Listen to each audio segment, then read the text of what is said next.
Welcome to Bull TV, where we are bullish on Collierville.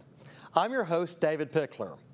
Bull TV is a monthly show that empowers, educates, and entertains while highlighting the people who inspire and deliver solutions for a stronger community. Bull TV is presented by Pickler Companies and proudly produced by the students of Collierville High School. We invite you to watch our show at www.bulltv.show, thebullnetwork.com, and CHS-TV 19. New episodes air on the second Sunday of every month at 3 p.m. Central Time. On today's show, we sit down with Jimmy Turner, owner of Christian Brothers Automotive in Collierville and board chair of the Collierville Chamber of Commerce. Join us on this episode as we learn about Jimmy's inspirational story and the journey he took to become a revered business owner. In the show, we'll discuss Jimmy's faith, his role at the Chamber, and what drives him day in and day out.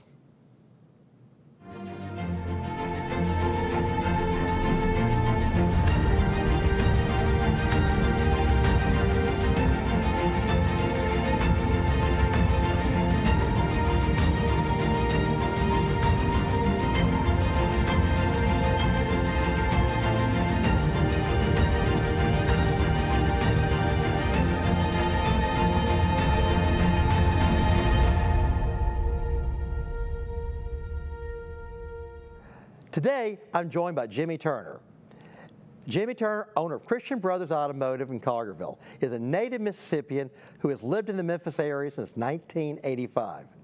Jimmy graduated from Ole Miss with a Bachelor of Business Administration degree. Jimmy's worked in a variety of industries, including management positions in operations, sales, service, human resources, and safety. Immediately prior to Christian Brothers Automotive, he was in franchise ownership support for the Furniture Medic, a ServiceMaster brand. Jimmy and his wife Mary became owners of Christian Brothers Automotive Collierville in 2014. In the heart of Christian Brothers Automotive Corporation is love your neighbor as yourself. This mission drew them to the company, and the variety of prior positions prepared Jimmy for taking the reins of a struggling automotive repair franchise. He is also the past president of the Rotary Club of Collierville and current chairman of the Collierville Chamber of Commerce Board. Jimmy married Mary Beth Turner in 2004, and they have 2 adult children, Amy and Hunter, a son-in-law, and 3 grandchildren. Jimmy, thank you for joining us for Bull TV. I'm glad to have you here. Thank you. It's good to be here. Well, you know, we always start our show with the same thing. We try to really get to know our guest. And so our first question is, in 3 words, who is Jimmy Turner? I guess I would just have to say simply a Christ follower. You want to expand on that a little bit? Well, in my whole life, I've basically been involved in ministry. My dad was a pastor when I was growing up. And so it's just been who I am. We were in several different churches, and I just learned all of my life what it meant to follow Jesus as your Savior and try to make Him Lord of your life. So well, that's a wonderful way to live life, I promise you. Thank you. Jimmy, what would you say would be your favorite thing about living and working here in Collierville? Well, you mentioned that I grew up in Mississippi, and I grew up in a small town in Mississippi. It was way smaller than Collierville, but the thing about Collierville that I love is it reminds me of kind of where I grew up. It's got a cool little square, and people work together well. The government is run well, and people seem to get along, and so it reminds me of kind of where I grew up. Well, you know what? It's amazing in this town, in this world, that we still refer to Collierville as a town. Yeah. And even though it's a pretty big city. Yeah. But there is that feel, and I think that's something that really drives a lot of people and attracts people to Collierville. Is that hometown feel? Yeah. It's our shop is just on Poplar, which is the main street east to west through town, and there are several times over the last few months when I've just walked. It's probably about half a mile to the square. Mm-hmm. I've walked to the square to have lunch at Silver Caboose or something like that, and it's a nice little walk, and it's safe and just a great place to be. There you go. Got to get those vegetables at Silver Caboose. That's exactly right. That's what I do.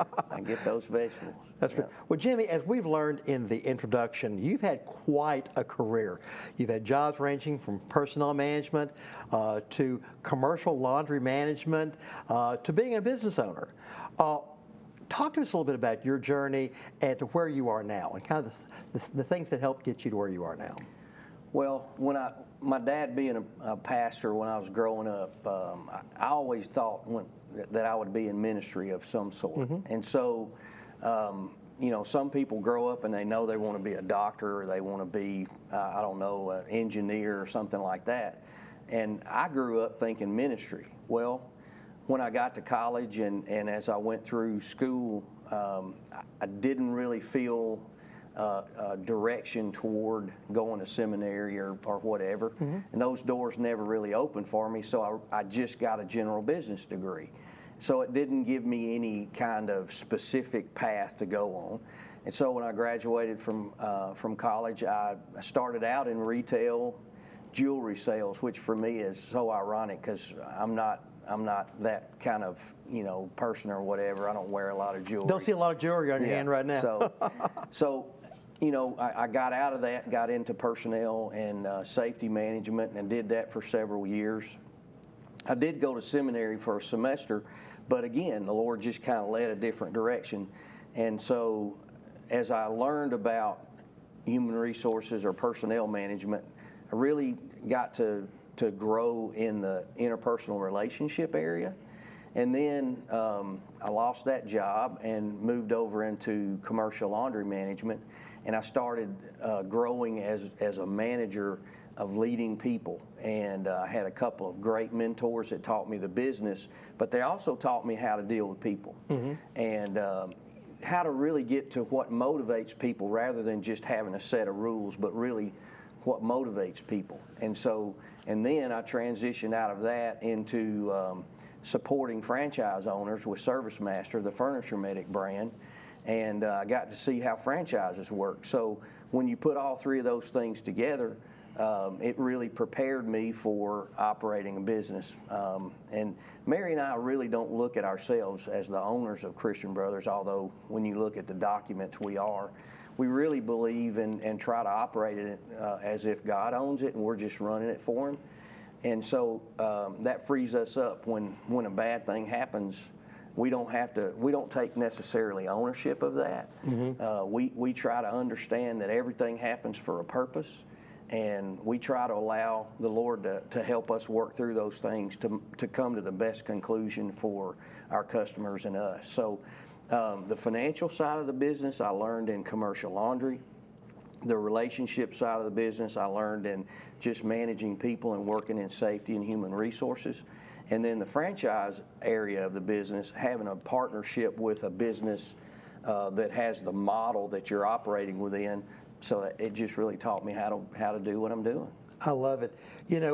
When I think about what you do now in auto repair, and where you began thinking that you might be going on the journey of ministry, I'm really reminded of a story of my wife. She had a minister when she was growing up, and a very down-to-earth guy. And in fact, many weekends she would see him literally being a bit of a shade tree mechanic. Cool. And he would talk about the fact that he probably saved more lives for Christ, under the hood of a '57 Chevy, than almost anything else. But it's you can find that opportunity in anything you do in life. One of the cool things, David, in today's culture, a lot of people don't go to church, mm-hmm. but people still, I think, especially in the South, have a kind of a knowledge of God and kind of know that there's something out there other than just themselves. And one of the cool things that Christian Brothers does is we have a chaplain that comes into our shop once a week and spends, I don't know, hour and a half just walking through, spending time with the guys. And he gives them an opportunity to have somebody to talk to. Mm-hmm. He doesn't reveal anything to me. We're very careful about, privacy and that sort of thing. And they can have somebody to share with that they may have troubles at home or something that they don't need to tell me about.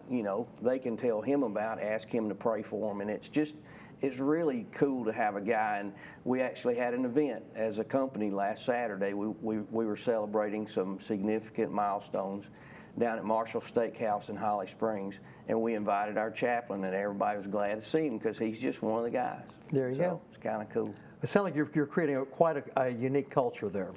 Well, we want, so the automotive repair business doesn't have a great reputation, but we want to be different. Our slogan is nice difference. That's Christian Brothers.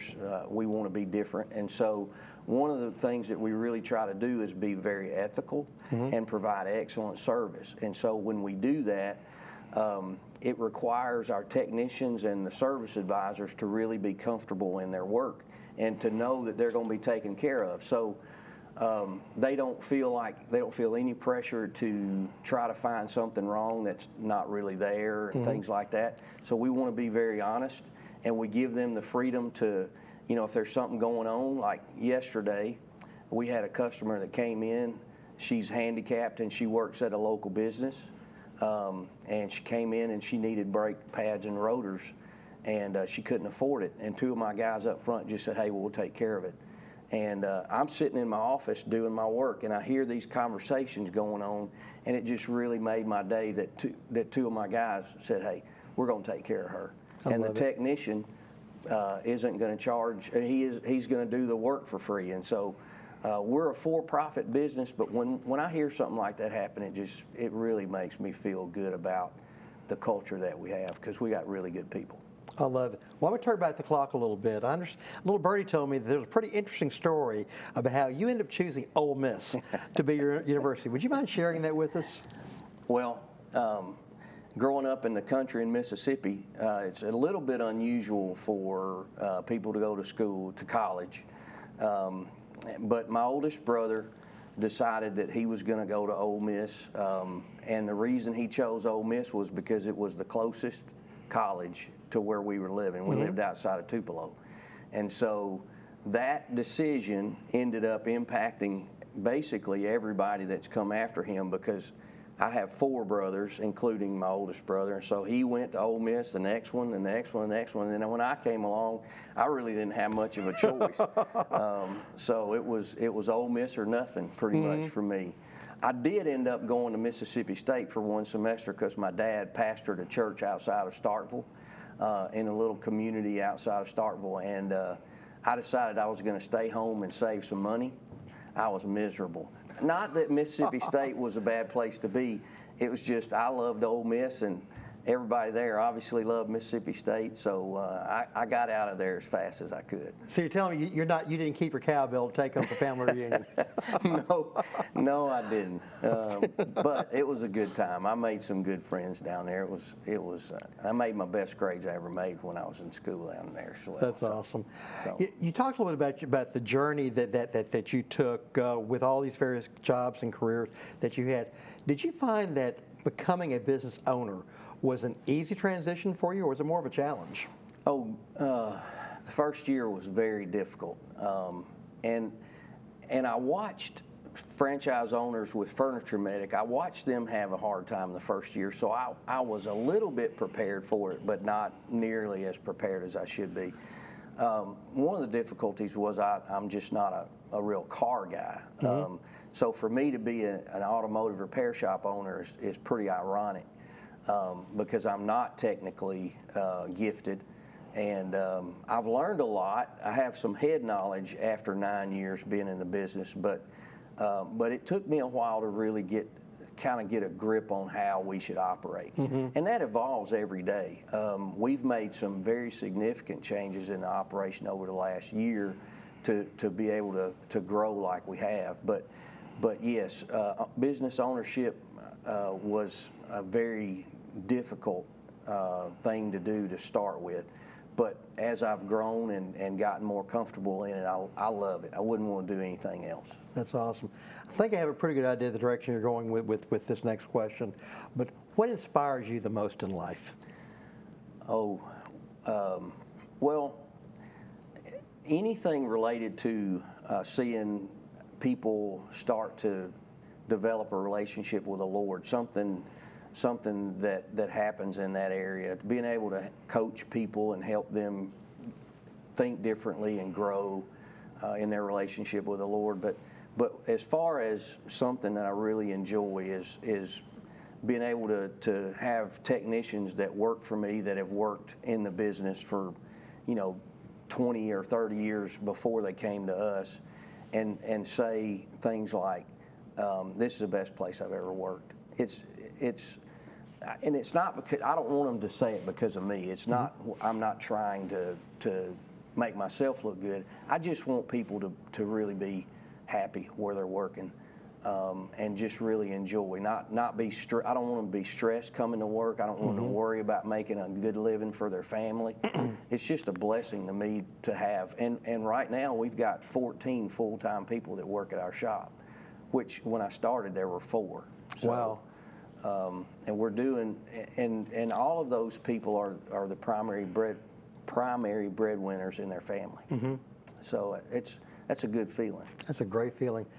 Talking again about what you've created at Christian Brothers Automotive, I was very, very intrigued by your vision statement, and I love it. I'm going to share that. It says, "We're committed to providing an exceptional customer experience that exceeds expectations by operating with complete integrity and loving our neighbor as ourselves." Clearly, you embrace the golden rule. And talk to me about how the golden rule has impacted your business and other relationships. Well,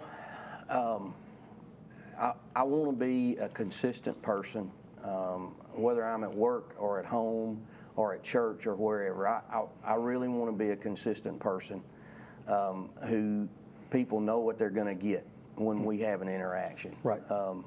And so I growing up as a minister's kid, I got to see my dad live out before the people in our church who he was, and I got to see the same guy at home. And so for me, it's important to be honest with people, admit when you make mistakes, and we do. And for instance, one of my service advisors asked a question last week. We had a customer that came in, and we had done some previous work, and we had to do something related to that, and we charged labor. Well, our warranty says we give 3 years, 36,000 miles, whichever lasts longer, and it's labor and parts. We charge this lady labor, and he pushed back. And I wasn't involved in the transaction, but I came out and started talking to him, and he made his case, and he was exactly right. And so we called the customer and told her that we had made a mistake, and we shouldn't have charged her labor. And we asked her how she would want her refund. She said, "I just put it back on my credit card," and we did it that day. And so for me, I would much rather admit a mistake and say, "Hey, we blew it," and own it, than I would try to hide it or spin it, make it look okay. Because our reputation is so important. I being in the chamber or being at Rotary or being at a restaurant, when people see me, it's important for them to know that I'm an honest guy, and if they come to our business, they're going to be treated the way they should be treated, the way they would want to be treated. I love it. Yeah, I mentioned this word a little earlier, but the term culture is such a very hot topic for both business owners and employees. But sometimes it's really hard to define what that really is. Talk, if you would, about the way you feel about the culture at Christian Brothers Automotive, how you define it, and how it really impacts each of your employees. Well, so growing up the youngest of 5 boys, I am very competitive. I know as much as most of the owners, especially in this area, know about their revenue, their profitability, and that sort of thing, because our company shares that information. And I want to make sure that we're competing well. But at the same time, I'm also somebody that wants them to succeed, and so there's a competitive side to me, but there's also a side that wants to help.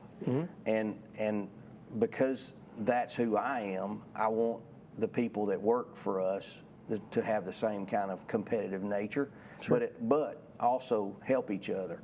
And so, you know, culture for us is that people can, you know, like that service advisor who felt like we did something that he didn't agree with, to be able to have the freedom to say, hey, I don't agree with that, and for us to be able to talk through it without taking offense or getting defensive, and come to the agreement, hey, we owe her the money back, you know. And so, but at the same time, we're very competitive, and we want to have a successful business and have a good profitability. So for me, that's the kind of mixture I want to have. I want to have a place that cares about people, that ministers to people, and when we get an opportunity, we can help somebody like that young lady that needed the brakes. But at the same time, we want to beat everybody else. I love it. With how That's much true. our revenue. Well, you've talked a couple times about you know, growing up as a child of ministers, and obviously how yours and Mary's lives have really revolved around your faith. Yeah. You know, tell our audience a little bit, and talk a little bit about your feelings about the importance of faith and ministry to you. Well, if I couldn't do the ministry side of what we do at work, it would not be nearly as fulfilling as it is.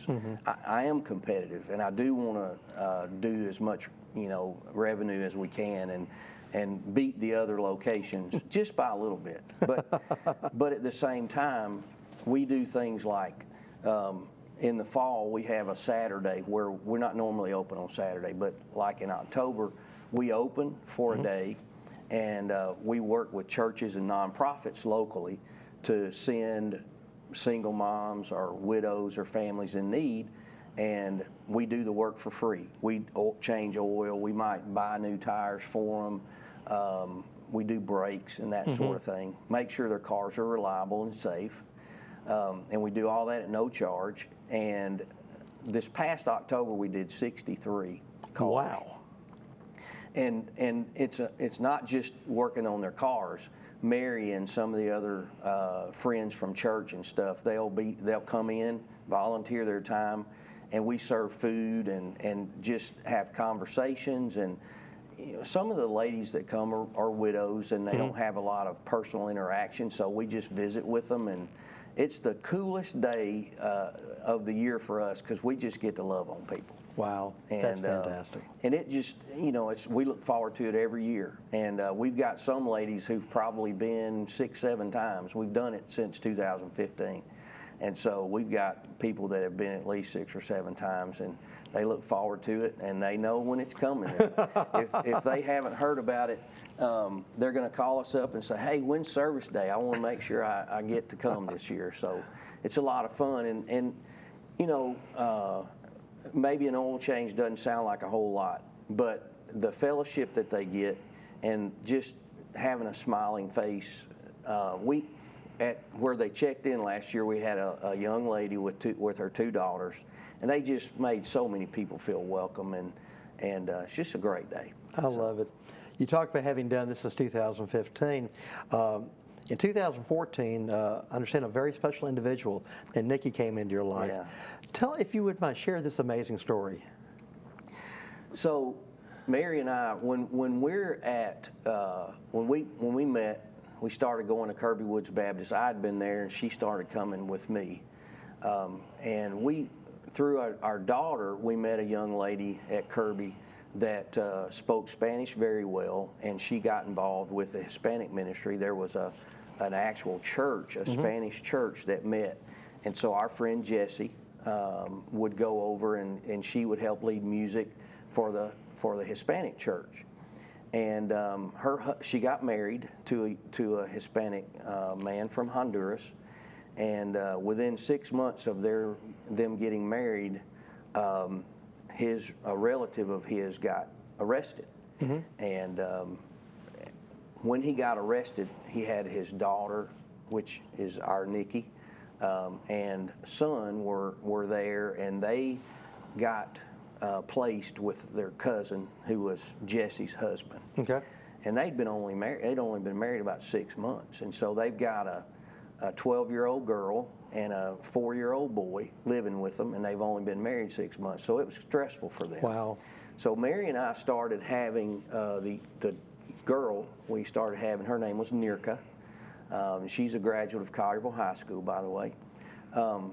Nirka started coming in and spending weekends with us, and we just fell in love with her. She's just a beautiful, precious young lady, and she started going to Treadwell Middle School, which is in a part of town that you know, it's not the best. She wasn't going to get the best education, and we would talk to her, and she would talk about girls getting in fights every day, and she's a little bitty thing, and Mary's heart just, she was like, I just can't stand it. I said, well, you know, if you want her to come out and live with us, if they'll allow that, let's do it. So Mary talked to her family, and her mom is still here. Okay. Her dad is not in the picture pretty much, but anyway, we offered, and it took about a year for them to get comfortable. And around the last week of July of 2014, she called and she said, Mimi, I want to come live with y'all. And so Mary got paperwork signed, and we agreed to be caregivers, I think, is what they called it. So she was able to come to Collierville schools, and she made up the gap in a year between where she had been and where she was at Collierville. And she graduated from Collierville. She's the first person from her family to ever graduate from high school. And the first year of this building, they had a CNA program, and she went through that. She wanted to be a nurse, and so she has finished the associate's degree program in nursing at Mississippi University for Women. She's a full-time nurse in the emergency department in New Albany, at Baptist in New Albany, and she will finish up with her bachelor's degree in July, I believe, this summer. But Nikki she's an amazing young lady. She's feisty, she's beautiful, she's a challenge, but at the same time, she's a trophy of grace for us. We have watched God work miracles in her life. It's been pretty fun. Wow, what an amazing story. Yeah, it's pretty sweet. That's great. Well, you've worn so many hats. I mean, it's amazing, your story. But one of the cool hats you've worn has been serving as the past president of the Rotary Club here in Collierville, and currently serving as the chair of the Collierville Chamber. Talk a little bit about, from your perspective, the importance of community engagement and how that's impacted your life. Well, it's from a business standpoint. It's probably been the most important thing I've done. As I said, the first year was very difficult, and toward the end of the first year, I was basically desperate. I really didn't know what to do, and so I knew Michael from Patriot Bank.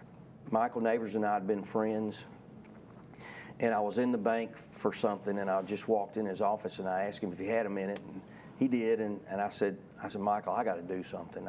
We're on kind of the obscure side of town, and a lot of people don't know who we are, and we're really struggling. I've got to do something. I said, is there an organization I can get involved with? I said, does Collierville have a Rotary Club? And he said, absolutely we do, and he invited me to Rotary. I had been in the chamber, but the difference between the chamber and Rotary is the chamber lunches are really big, as you know, and back then, we would have 175 to 200 people at the meeting, and you might sit at a table with somebody this month and not see them again for 6 months, and so it's harder to get to know people at that point. And so when I started going to Rotary, I started meeting people like Mayor Joyner was in the Rotary, and just different business leaders in town. Now, I didn't know anybody. When I walked in, Michael Neighbors was the only guy I knew. And so, but we meet every week. So I got to build relationships, and over time, I got invited to serve as the secretary. And when you serve as a secretary, you kind of rotate through. And so that was the best thing that could have happened to me, because it forced me to start really learning people's names and getting to know people.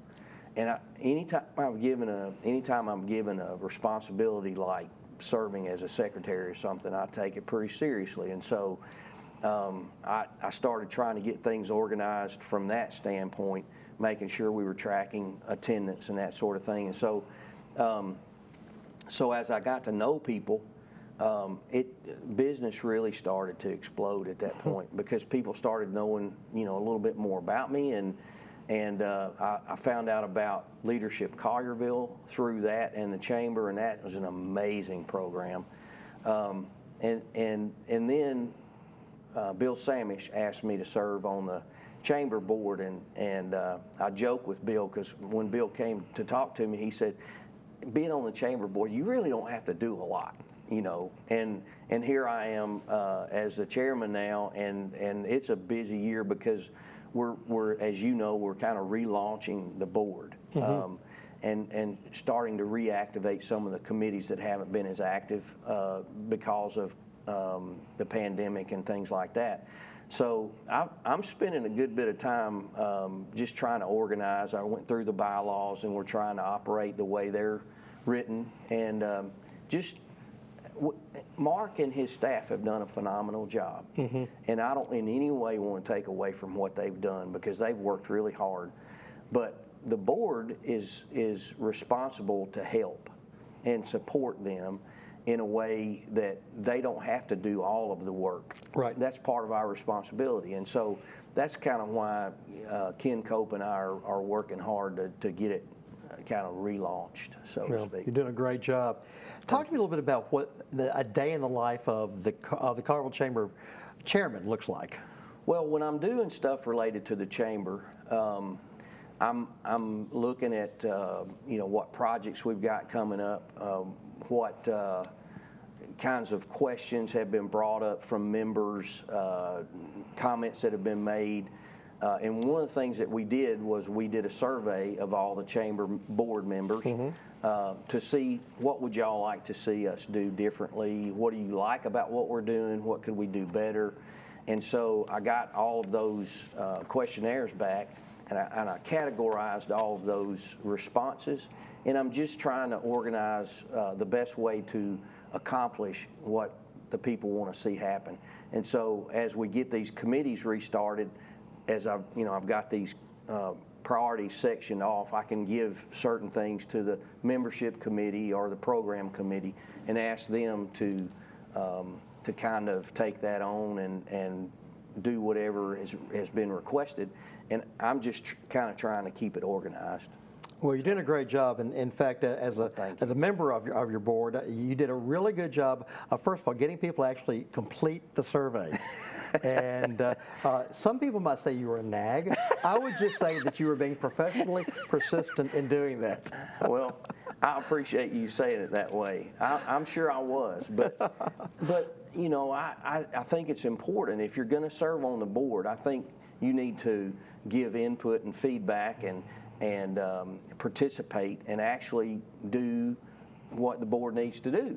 And so if you don't want to do that, then you don't have to be on the board. And I don't want to be a jerk about that, but I'm just saying it. If you don't want to serve, then you probably need to just step aside. And again, I don't want to be rude, but that's just a fact. No, I mean, it is a if fact. you're on a board, you didn't sign up just to be there when the meetings are held. There's things that need to be done. So. Absolutely.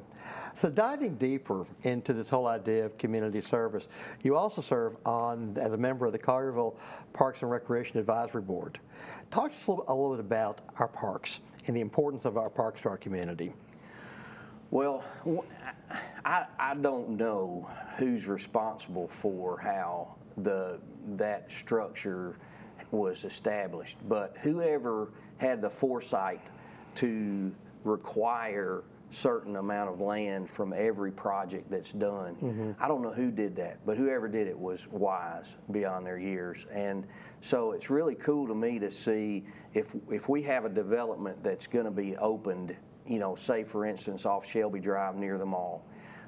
If they're going to do a development, they either have to provide land to the town for a park, or they have to pay a fee for developing that lot, that subdivision.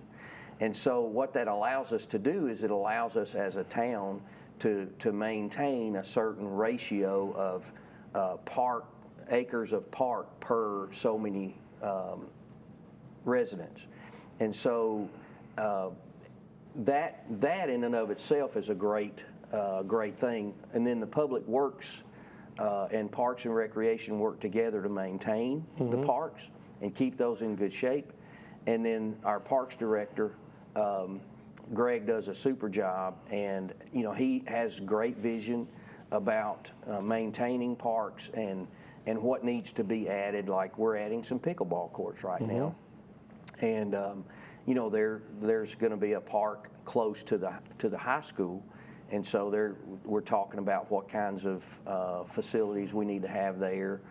We've got a strong Indian community here in Collierville, and they love to play squash, and so there's cricket. And there's a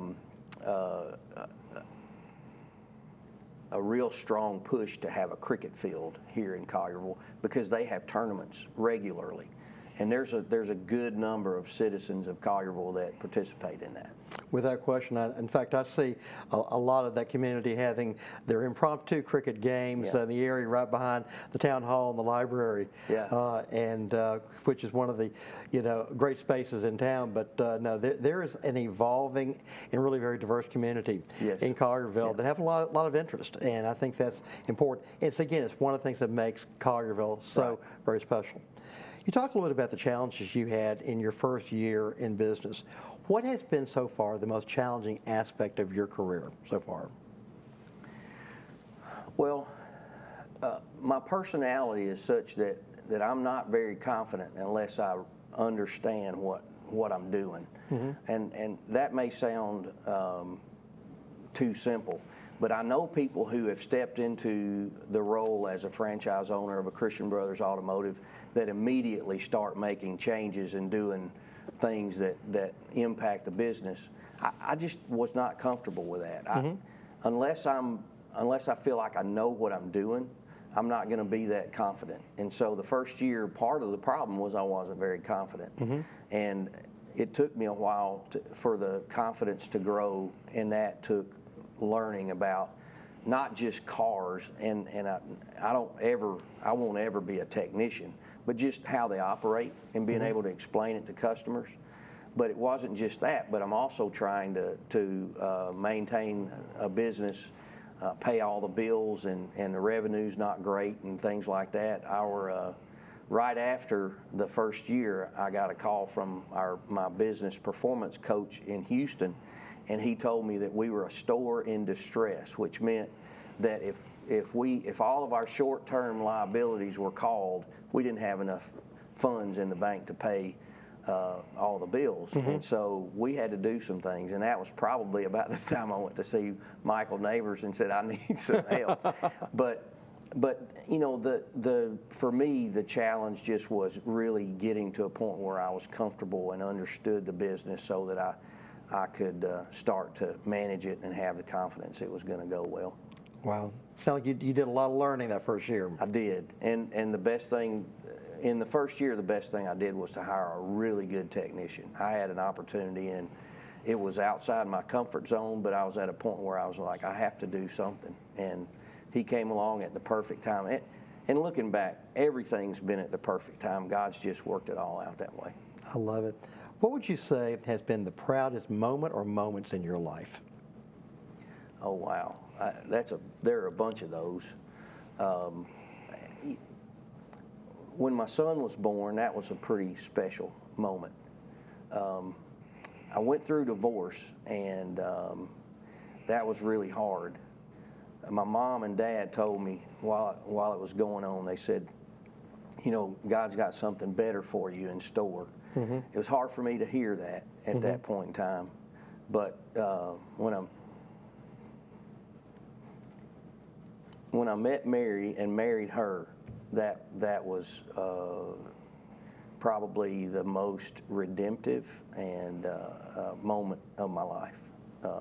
Besides when Jesus saved me, but just, you know, really seeing God bring that to fruition. He taught me so much through that, and it just, the icing on the cake was getting to meet her and marry her. I love it. You know, you've been able to enjoy a number of wonderful moments in your life, but what does success look like for Jimmy Turner?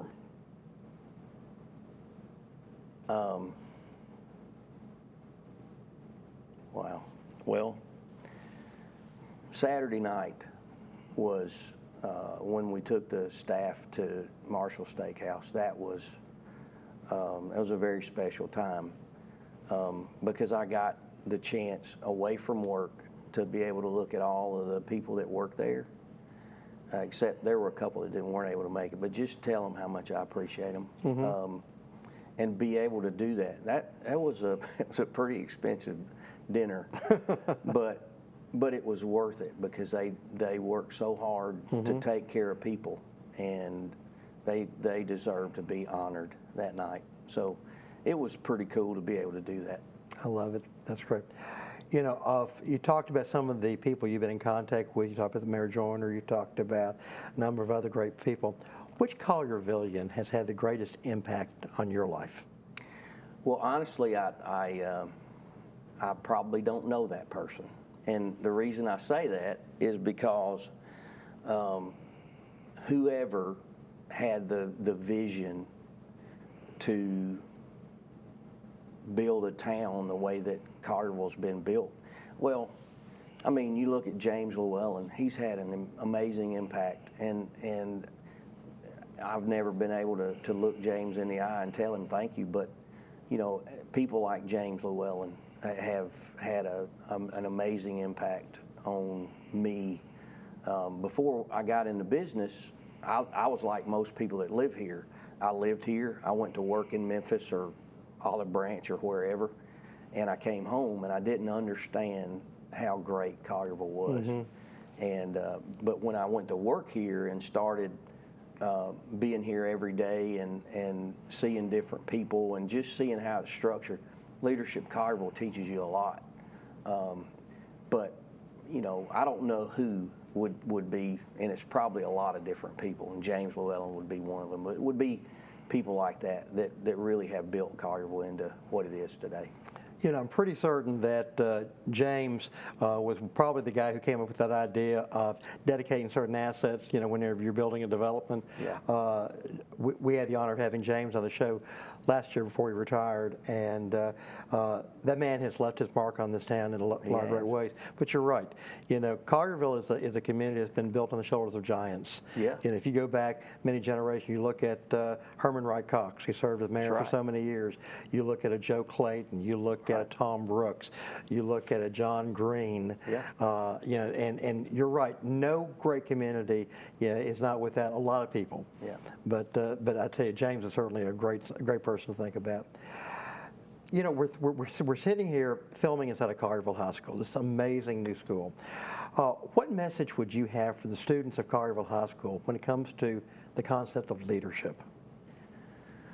Well, I've gotten hooked on an author and speaker named Andy Andrews. My wife would say I